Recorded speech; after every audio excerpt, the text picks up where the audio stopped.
Hi everyone. Hello. And I think Ben's also he's also called Sonya Girdler, but that's actually my colleague Ben Milbourn. Hello, hi everyone. Hello. Hello everyone. My name is Ethel Tambadzai. I'm one of the members for the ION Global Steering Committee and really pleased to have you all here today. We'll see a few more people joining the call, so I'm just going to keep talking, I think.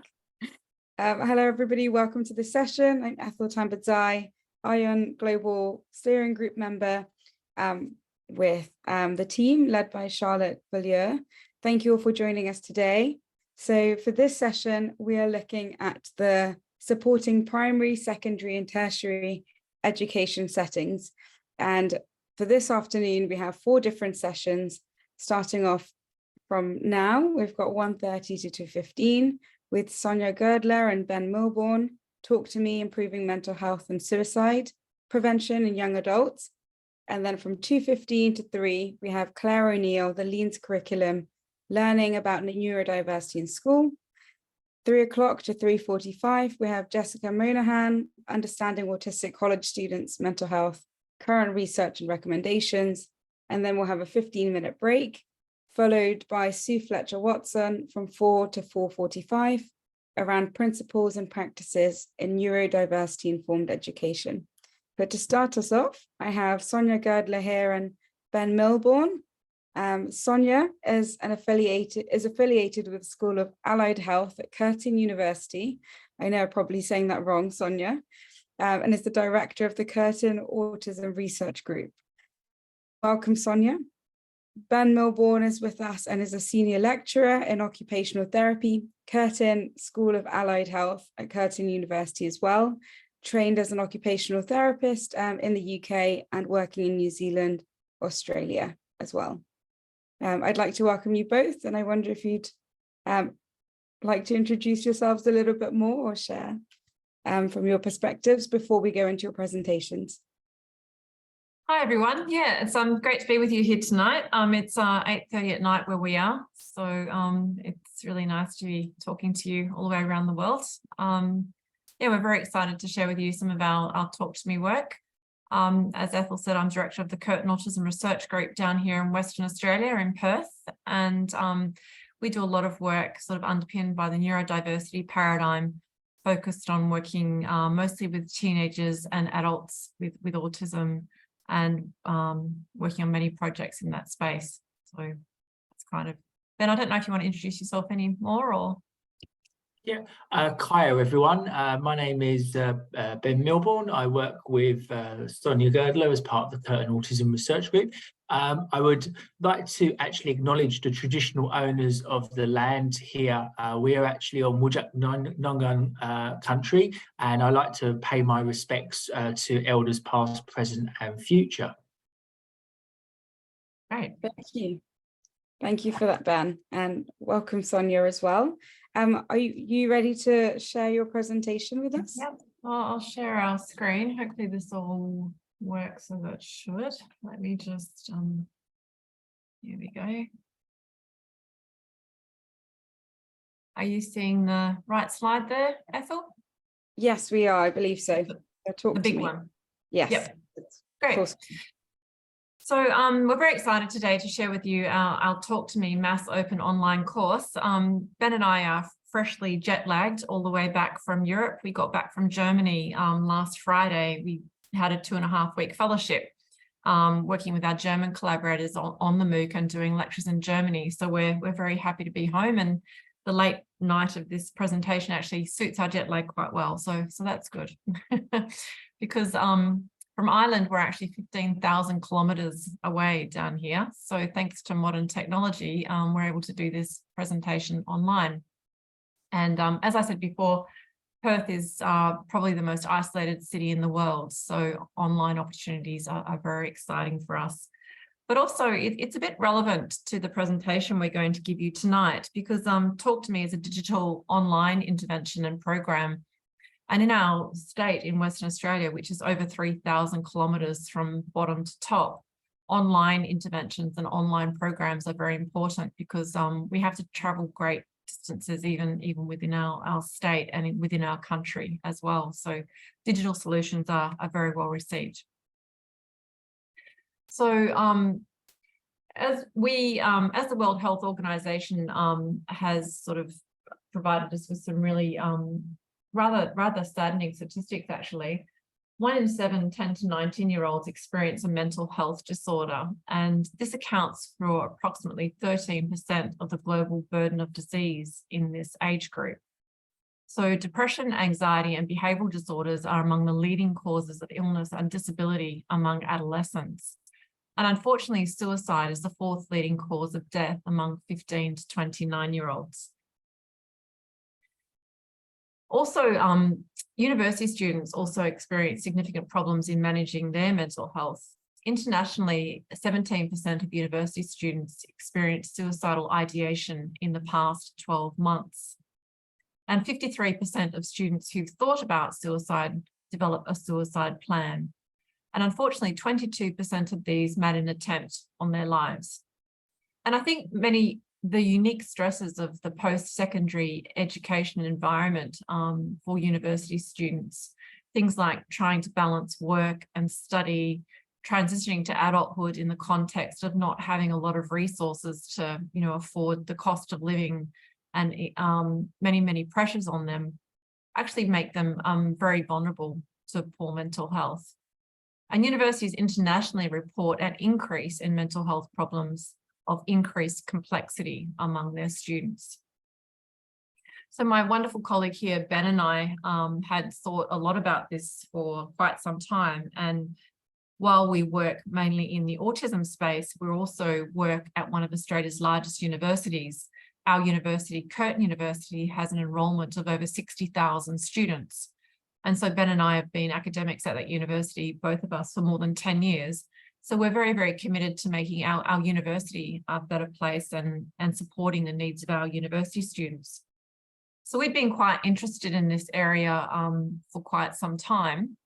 And we decided as a group that we would actually do a scoping review, because in our team, all good projects start with a review. I think it's kind of important to know what's happened before you start working out where you're going to go next. So our team loves a really good scoping, systematic meta-analysis review. And this is the review which is actually now published. And if you're really interested in this paper, that QR code will take you directly to that article. But really, to summarize, what we found across the papers that we included in our scoping review and across the 27 articles was that gatekeeper training programs were the most common type of suicide prevention program to date. So that is programs aimed at counsellors, university staff, coaches, people other than university students themselves. And that programs may be effective in improving engagement with mental health services. So these programs actually may be effective in helping students to engage more, and that they were associated with greater knowledge and help-seeking attitudes and behaviours and gatekeeper-related outcomes. But really what jumped out to us was that there was a stark need for more rigorous research of evidence-based programs, particularly focusing on student outcomes themselves. So particularly focusing on the needs of actually students themselves. We were very fortunate back in 2017 to meet two wonderful, our wonderful German collaborators, Dr. Victor Kaschik and Mr. Frank Zimmermann. So Victor is the chief psychiatrist at Aschaffenburg Hospital in Germany, in Bavaria. And Frank is an amazing clinical psychologist. And both Victor and Frank for many years had been working in Germany, going around and using this Talk to Me program that they had developed, looking at a strengths-based approach to improving coping and supporting the mental health of adolescents. But they had been doing this via face-to-face workshops throughout Germany. And they were very keen to look at how they could potentially increase the range of their program and how they could disseminate this program further. But we became friends through meeting in a meeting in Sweden. And after many discussions, we decided that this program could actually be adapted to support undergraduate university students in helping them to detect the early symptoms of suicidal behaviour and in taking action when faced with suicidal crisis. So I'm actually just going to play a short video that actually summarizes the program. And I'm just wondering if actually I'm sharing sound. That's actually one thing I'm not entirely sure of. So maybe I'll play the video. Ethel, if you can hear the video, can you just give me the thumbs up? For sure. Yeah. So I'll just put to the next video, which is here. Suicide kills more than 800,000 people worldwide each year. And young people are the most affected. 1 in 5 young people will contemplate suicide. Many won't seek help. The help that could save their life. The Talk to Me MOOC offers an alternative pathway, empowering friends, parents, teachers, and colleagues to provide a vital link to life-saving help. It sounds like you've been having a really rough time for a really long time. Are you? Everything just feels a little out of control. You'll learn skills to help identify people around you at risk and in need. Help them step back from the situation. It must be so much for one person to take. I don't know how you can carry it all. Feels like it's too much. Guide them forward. Learn how you can help improve the mental health of young people in your life.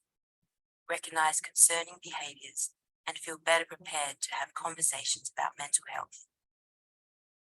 You have the potential to save a life.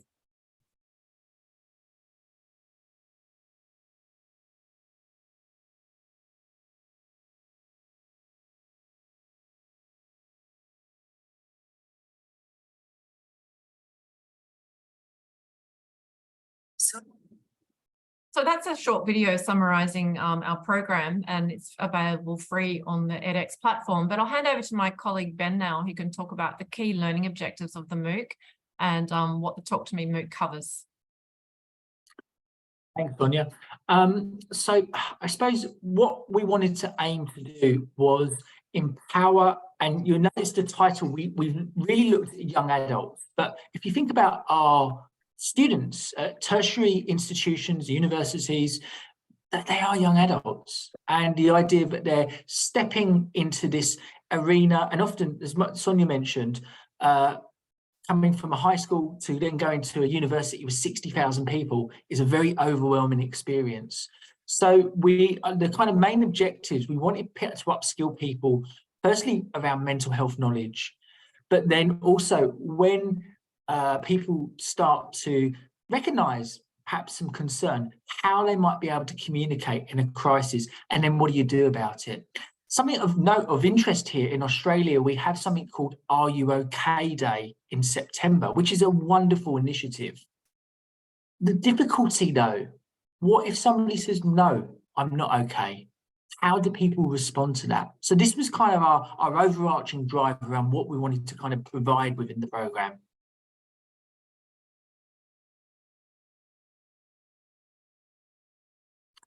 So in co-production with our German collaborators, Dr. Kassik and Mr. Zimmermann, and also people who have lived experience of mental illness and poor mental illness, which I'll come to in a moment, we developed this 6-module online program. The first module actually covers mental fitness and what that looks like. And rather than kind of starting from mental health as a position of illness or disease, taking a strengths-based approach to considering and formulating how we think about mental fitness. The second module then focuses on, well, what might be some strategies to increase mental fitness? And for university students, that might be things like dealing with stress, particularly during study time, examinations, writing up essays. The third module then looks at non-suicidal self-injury or self-harm, as it might be terminized. The fourth module then looked at things such as suicidal behaviour in young adults. The fifth module then dealing with interventions for suicidal behaviour. And then finally, the sixth module looking at gatekeeper interventions. Each module online takes around 1 to 2 hours to complete and is completely self-paced. The content is made up of graphs, diagrams, instructional or lived experience YouTube videos, and original case studies. Now, the case studies are really, I think, wonderful add to our program. And this is where our lived experience educators were really crucial in making sure the content was realistic and true to the contemporary world which we experience. So I mentioned about co-production, and we had an actual steering committee of consumers with lived experience of mental illness overseeing the project. Now, this was really important because we brought the content from Germany, and Germany, Sonya mentioned, we've just come back, wonderful country, but culturally very different to trying to put things out into an international context. So bringing it to an Australian context, looking to put it out on the web through the edX platform, making it relevant that people could kind of understand it. And so we had our mental health consumers, we paid them for their time to actually review the content, make suggestions, changes, to update it and make it as realistic as possible. And as from this next slide, you can see the key feedback we got from our steering committee was actually the YouTube content was really helpful and engaging. There was really appropriate advice about how to discuss non-suicidal self-injury. The idea is that the case studies were really recognisable and beneficial in terms of demonstrating the skills that you might use when somebody is potentially in crisis. And also things like cognitive behavioural therapy was useful in improving mental health. What we actually changed and what we updated from that feedback was, well, I think for many of us probably who may be academics, we do tend to jargonise and we do tend to use a lot of clinical terminology. So for our university students, bring that back, reduce that. Also, making sure that there was an emphasis on practical skills and the theory really kind of flowed through to those practical skills. One thing, and I don't think perhaps we could have done a better job today, was making sure that we included content warnings when we're talking about things like suicidal behaviour, non-suicidal self-injury. So in each module, there are actually trigger warnings, so people are aware of what's kind of coming up around that. And very importantly, things like gender inclusive language, making sure that that really was kind of brought alive around that. Now, as Sonya kind of showed in the previous slide, we actually published the findings as a paper because we wanted to use that so other people could use that methodology when thinking about co-production around these types of programs. So now I'm just going to show a short video snippet that shows one of the case studies that we produced and how we actually use the case studies to demonstrate the strategies that are included in the MOOC. So I'll just press play on that. Here we go.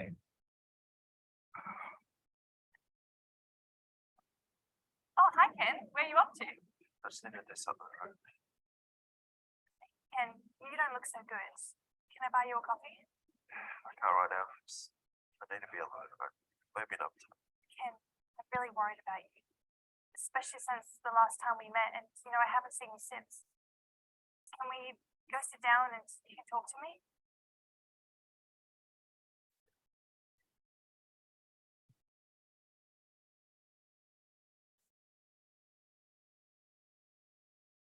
I've been looking out for you around campus, but I haven't been out to find you. So, what you been doing? It's been holed up in my room, studying for an exam. Wait, you've been in your room this whole time. Now that is devotion. So, how did it go? Have you had it yet? I don't want to talk about it. Just leave me alone, please. Why do you have to ask so many questions? Look, we don't have to talk. I can see how difficult this is for you. I can just listen. Or we can just sit here. You know, whatever you need, Ken.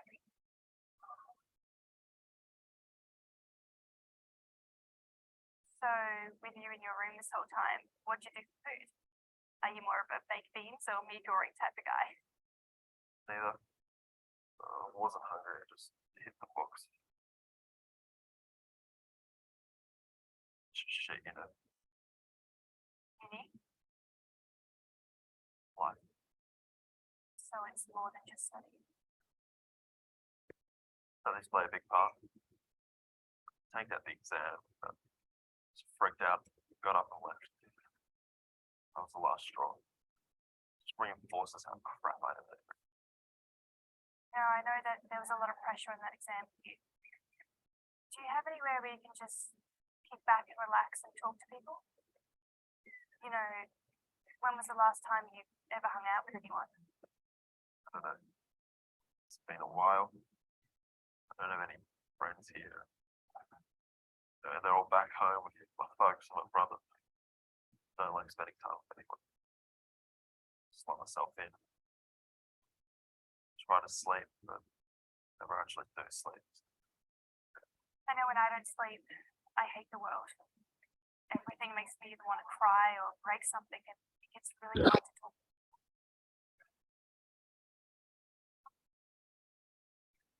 Wondering, Kim, has something happened in your life to make you feel like it's not worth the effort?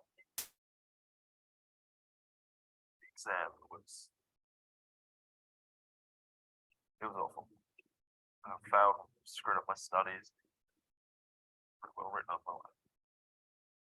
I know there was a lot of pressure on you for that exam, but how do you know you failed it? I didn't finish it. I didn't know any of the answers, and even if all those answers were right, there's not enough answers to even pass. Studied so hard, and nothing I studied was even in the exam. It's such a failure. I'm going to get kicked out of uni. Won't be able to go home because mum and dad are so ashamed of me. Can't face that shame.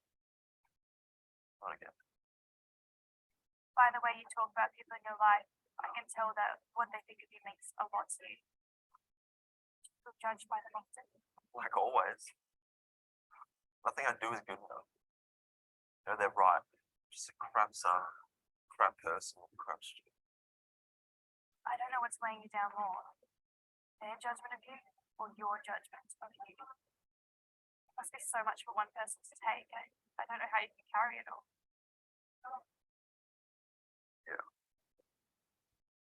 Feels like it's too much. Study, life, or both? Both.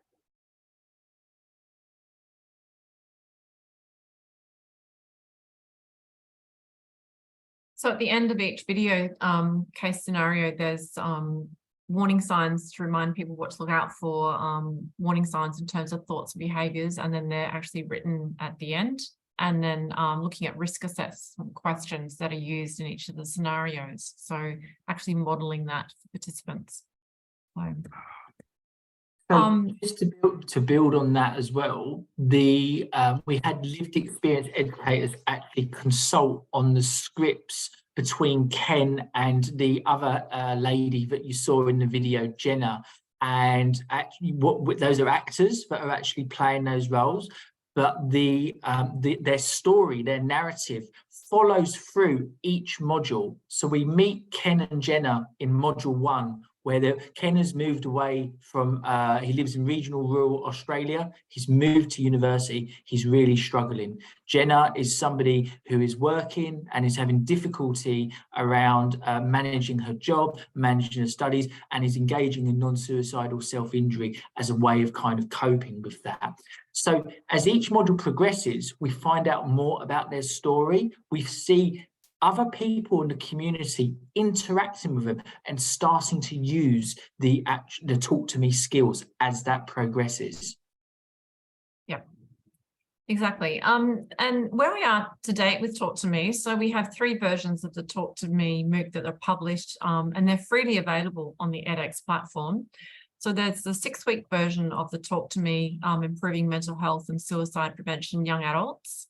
And then we, about 3 or 4 weeks ago, we actually released a German version, a German translation of that 6-week version of the MOOC with our German collaborators. So we translated it into English, and then now they've back translated that into German. So that one's hot off the press. And then there's a 2-week version looking at managing study, stress and mental health at university. So a much shorter version, but really is designed to support students as they transition into the university environment to help them managing that transition.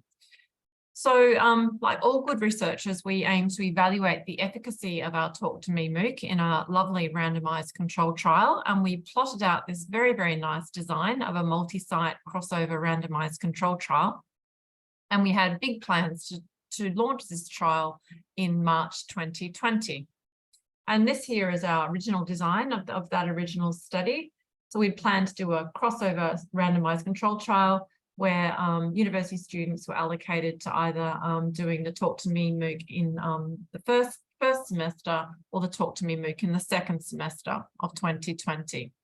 So we had great plans where the world would remain as it was, and we would have this nice waitlist control and everything would go perfectly. But we all know what happened in March of 2020. We actually released our Talk to Me MOOC in the first week of March 2020. I got on a plane and went to Sweden for work in the second week of March 2020. And I was actually in Sweden for 2 days and had to come home. So the whole world changed very quickly during that period of March 2020.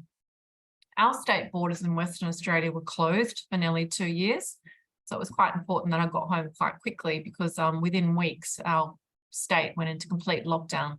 So nobody was allowed in and nobody was allowed out. Our state kept COVID out for nearly 2 years, which was really quite amazing. But the only type of research that was actually available to us was online platforms. So in that respect, the Talk to Me research project actually could continue and we were able to do our randomized control trial evaluation. But we found that during this period, it was very hard to recruit university students. There was a lot of noise happening, a lot of things going on for them. Many students withdrew from the study and it was very hard to get traction with regards to recruiting. And we also put an additional measure evaluating the impact of COVID on student mental health. So we actually did complete our study and we have published the findings from our crossover randomized control trial now. So if you'd like to actually learn more about that is also now published. But we were actually able to recruit 129 tertiary students undertaking a health sciences or education course at 2 Western Australian universities. So at Curtin University where we work or at the University of Western Australia. And those participants are randomly allocated to 2 arms, either the Talk to Me arm or the waitlist control group. And this is our measures and their results. So our primary outcome was suicidal statements as measured by the SERI 2nd edition. And we had secondary outcome measures as well that we used. And our primary analysis point was actually at when the first group had finished the Talk to Me MOOC and the control group actually hadn't received it yet. But for better or worse, I think our study was actually quite underpowered. We probably really needed quite a few more participants than that to achieve sufficient power. So while we found within group changes in the groups between when they started the Talk to Me MOOC and then when they completed it, all groups demonstrated significant difference on the primary outcome within groups. We weren't able to detect a between group difference. So that's unfortunate that we weren't able to detect that. And I think also there was so much noise in the environment. Our state was we were pretty much in lockdown, but so many things were changing in terms of whether we were allowed in and out of our houses. Students weren't allowed on campus. There was so much noise in the environment and things were changing rapidly from week to week. It was a very, very difficult time to be doing research and detect any difference given the background noise of what was going on in our community. But really what we found, and I think this is really important. So even though we didn't get this perfectly, statistically significant outcome that we all dream of in research, of the 74 participants of those 129 participants that actually did our study, of the 74 that actually provided insight into how they perceived the program at the end of the program, there was extremely high levels of satisfaction with the MOOC. So, on average, there was a very, very high satisfaction with the MOOC. The students on average spent 1.4 hours on each module of the MOOC across the 6 modules. 88% found the content easy to learn, and 73% reported that the program was very engaging. So I think this is really quite important, given that these were young adults who were university students and often very, very difficult to engage in these types of programs. The topics that the participants found the most interesting were the top topic was mental fitness, followed by strategies to increase mental fitness, looking at self-injury, then 5% for suicidal behaviour in young adults, and 3% for interventions for suicidal behaviour. The usefulness of the modules varied too. So the most useful module was the gatekeeper interventions, and then followed by strategies to increase mental fitness and so on. But really, almost all of the participants, so 99% of those who responded, believed that the program had improved their mental health. So I think that that's a really, really important finding. We just have a short video next. One of the students who participated in the program talking about their experience of doing the program, and then I'll hand over to Ben to talk about our latest MOOC.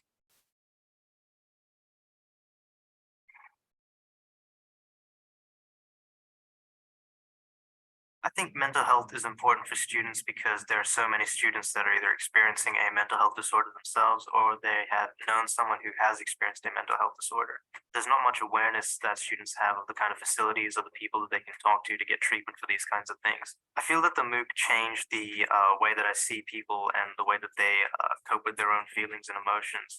I'm much more aware of what kind of emotions they're displaying and what kind of behaviors that they're using to deal with those kinds of things, especially university students around me.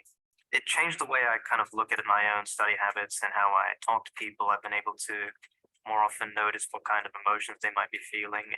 As someone who wants to work in the future as a mental health professional, I feel that these skills directly apply to my future workplace. I would be able to use these grounding techniques and coping techniques to help my clients in the future with their own issues. And I would use these skills in my current studies as well for the same reasons, in identifying my own issues, how I cope with them, and striving towards more helpful coping strategies rather than problematic ones.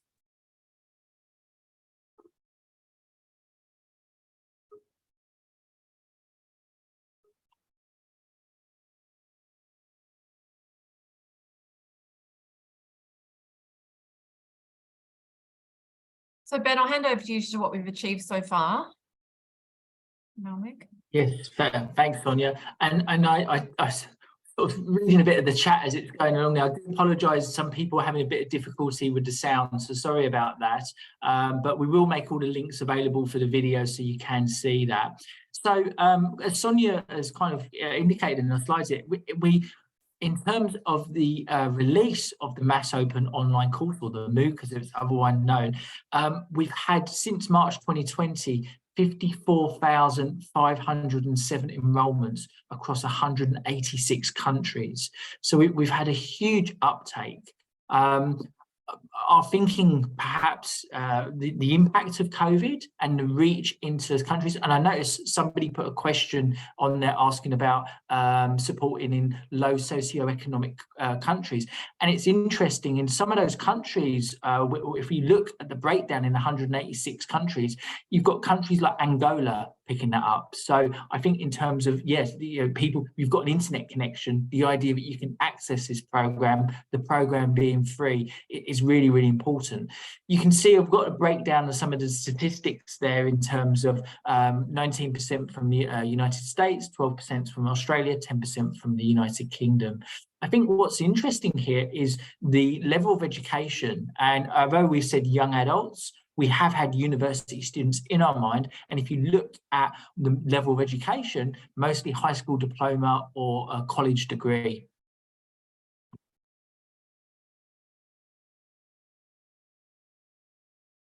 So Ben, what we've achieved so far is we've done a seminar with mental health professionals in Africa. There's been a presentation to the Royal College of Psychiatrists in London. We've been successful in securing some funding to do some joint research with Karolinska Institute in Stockholm, where I'm affiliated. And Talk to Me is now delivered to all first-year allied health students at Curtin University as part of their curriculum. So that's actually many thousands of students. And the Talk to Me MOOC development team, that's the picture of us all there, actually won the Vice Chancellor's Award for Excellence in Collaboration last year at our university. So we're very proud of that little award that we won. And we've also published 4 peer-reviewed papers. But we've got many plans for what we're going to do next. We actually want to understand how we can better measure outcomes in university students. I don't know that we actually really quite got our measurement framework right. I think that COVID was, probably partly to blame there, but also I think we need to understand how we can better measure outcomes for university students, because while the MOOC was enormously acceptable and students found it improved their mental health, they reported it did, we didn't actually really get big changes on our measurement framework. But I think that's a challenge with these sorts of health promotion interventions, is you're not really getting really big significant changes on some of those measures. We also want to look at training peer mentors. So peers of university students actually be like champions of mental health and actually set up a peer mentoring program. We've actually received some funding to do that at our university now, to develop a peer mentoring program. And also training of gatekeepers in the program, and how gatekeepers can be more active in working to support the mental health of university students. We've also got plans to work with high schools, and actually working particularly with upper high school, and looking at how we can support positive mental health conversations in high schools. And that work's begun in Germany. So this has been a very large project over many years, and many people have contributed. So that's part of the team there that's been involved in developing, evaluating and refining our MOOC. And we're very, very grateful to all of them. So I'm just also going to hand over to Ben quickly, who's going to talk about our latest Mass Open online course, our Autism and Mental Health MOOC. Would you like me to play the video now, Ben, or would you like to talk a bit more about it first? Yeah, I might just mention a bit more about it. So we're very fortunate. As part of our Curtin Autism Research Group, we have wonderful collaborators around Australia and internationally. And really at the centre of everything we do is the autistic voice, and the idea that anything we do, we co-produce. We're fortunate to work with Dr. Wen Lawson and several members of the autistic community who were involved in a discussion, I think, first of all, saying that really, when we start to think about mental health and autistic individuals, the way that's framed is quite different. And again, I'm sort of monitoring some of the chat there, and I was kind of seeing that come up. And through Dr. Lawson's conversations, and obviously our previous experience developing these MOOCs, we talked about, why do we not develop a program that actually is designed alongside autistic individuals and researchers to learn for autistic individuals to better understand their individual strengths, their skills, while also at the time developing awareness about when they might be able to recognise where they might need extra support in improving perhaps their mental health or well-being. It's certainly our hope from developing this program that autistic individuals are supported to have the opportunity to learn to celebrate their individuality, their strengths and their skills, so they can have positive mental health outcomes. So if that's okay with everyone, we'd just like to show you this little promo of this course, which has only just been released this week. Research suggests that autistic individuals experience greater rates of anxiety than others their age without autism. In addition, autistic individuals experience high rates of depression and other co-occurring mental health conditions. When I was told, I really didn't know who I was, and I really didn't know what my purpose was. It feels like 100 thoughts and 100 feelings happening all at once, just trying to piece it all out. But particularly when you don't know what some of the things are, it's hard. Chances are, if I'm silent in a corner, there's too much thoughts going on in my head. This course aims to help learners promote their own good mental health, celebrating individuality, strengths, and skills associated with autism, as well as recognizing when you may need extra support. We will provide you with the knowledge and tools to understand autism and mental health through the lens of monotropism, exploring interoception and sensory overload, mental fitness, risk factors for autistic burnout, and strategies for self-care. It takes a lot of effort to learn how to say, this is what I need, and being able to recognize what would that be. you start to really assess situations from different angles, and you think, you know what, it's not as bad as what you reckon it is, and you'll get through it. When other people know that you're confident in your difference, they're more likely to follow your lead in the accommodations that you need. Throughout the course, you will hear from a range of autistic individuals, health professionals, and researchers who will share their expertise, as well as their experiences of mental health and living on the autism spectrum. We will look at developing skills for self-advocacy, social connection, and communication styles, requesting accommodations, and prioritizing self-care.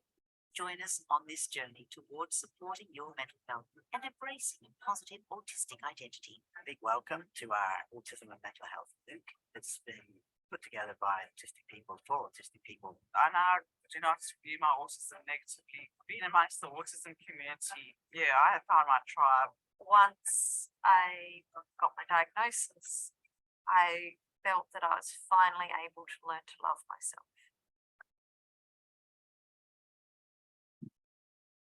So as I mentioned, that just released on Wednesday. I will put the link in the chat there, and please do feel free to share amongst your networks. And the video for that, if you click on the link, it's actually on the launch site there. So I'll put that in there for everyone. So that kind of brings us to the end of our presentation that we had for tonight. As you can see, Ben and I love making MOOCs. We've also made another one, Neurodiversity, looking at supporting parents to understand their child's strengths with autism. So that's also available on the edX platform. And we're really quite passionate about making knowledge and understanding free and available to the world. So that's kind of what we spend our spare time doing. So. Oh, thank you both. Thank you very much, Sonia and Ben, for your presentation today. Just some reflections before I hand over to the floor for some Q&A, because we have some in the chat. One thing I failed to mention is that I have a background in higher education here in the UK. So having worked as a student president at the University of Westminster, but also having been diagnosed with ADHD whilst finishing my postgrad at Birkbeck University here in London, I've experienced quite a lot in terms of engaging with other students because of my experience being student president, and would happily connect you guys with some of those universities. But I can say for sure that this is an amazing intervention in terms of self-education around mental health, but also relieving resources from the university system, which often has about 6-month waiting times here in the UK anyway. I'm not quite sure what it looks like in Australia, but that was one of the biggest challenges we had as a university, is how do you cater for the demand of people who want mental health support and not necessarily sure what kind of support they need. So they need to go through the screening. But this seems like a great intervention to getting people to become more self-aware before they become referred in that process. So would love to hear more about that, I guess, offline. Yeah, that's right. I mean, the waiting times are similar down here, Ethel. Like, you know, there's a lot of demand on university counselling and university supports, and you know, wait times, you know, are quite long. So I guess that was our thinking, is that, you know, it's a long time to wait for a crisis appointment, you know, whether it's 2 weeks, 4 weeks, or 6 weeks. It's way too long. So we really wanted to do something that could support students immediately and that they could access themselves. And Ben, we had one student did the MOOC who actually talked about feeling like going to counselling was you know, it shouldn't be seen like this, but feeling like it was a walk of shame to go to counselling, like they didn't really feel like they wanted to go to counselling. They didn't really want to, you know, go down there. But if they could learn some strategies, learn some ways to support themselves, understand how they were feeling and what they might be able to do about it right now, that would be incredibly useful.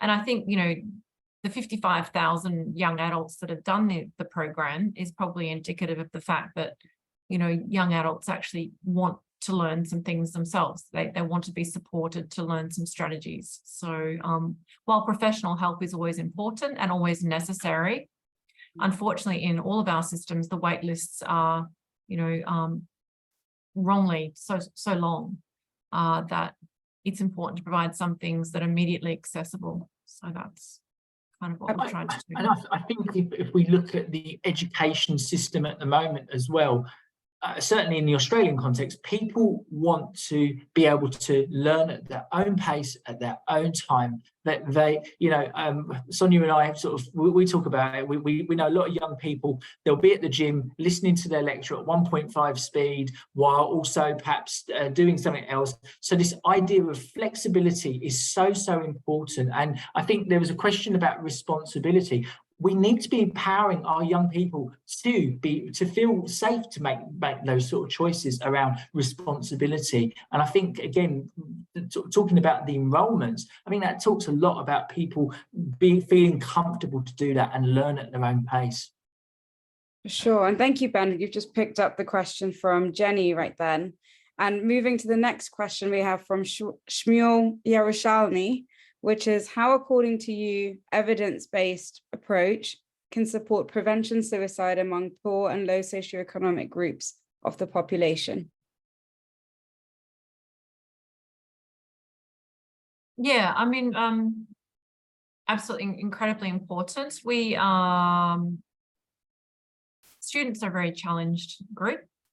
Many of the students, though, people who get to universities are by privilege, by virtue of the fact they made it to university.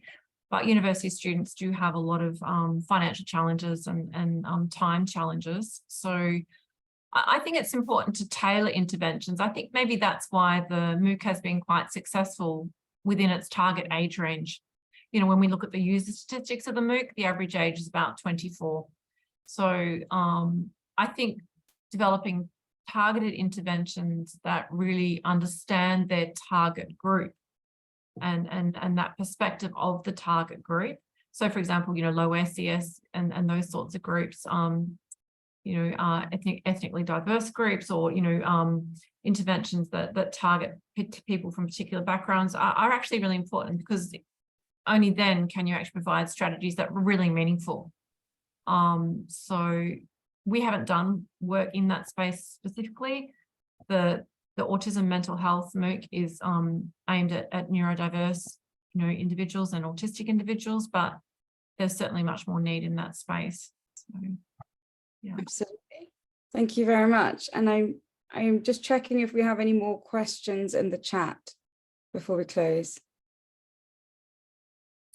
There's just one other thing. I put our autism and neurodiversity in building child strengths. That's our other Mass Open online course, which is actually targeted at parents and carers, particularly going through that early stages, recognizing perhaps areas of concern in a child diagnosis process. Again, I'm a parent of an autistic child. He's 10 years old now. When you get that diagnosis, as a parent, you feel like the rug has been pulled from under your feet. What those reports don't talk about are strengths, and our program very much focuses on how to take that strengths-based approach. Also very important as a parent or as a carer, looking after your mental health and your own well-being, and then certainly that preparation, excuse me, it is a little bit late here, preparation as we start to get ready for that child to be attending school. So I've put the link in there, and also we put the link for the new autism and mental health program there. Both Sonya and I are always really happy to talk with people. We're quite late workers, so if people have questions or if people want to sort of reach out, we're always looking for people to collaborate with and do research. We're excited by research. We're excited by MOOCs. I think we need to get a life, don't we, Sonya, really? Well, it's 9:20 here at night, so it's something we're very passionate about. I think Stephen Hawking said that MOOCs were the learning channel of the future. Before he passed, in his books, he said that MOOCs were how we were all going to learn, and it breaks down many of the barriers of holding knowledge within the walls of privilege. And I think that that's why I like them so much. Yeah, I think they're fantastic. Well, thank you both so much, Sonya and Ben, for your presentation.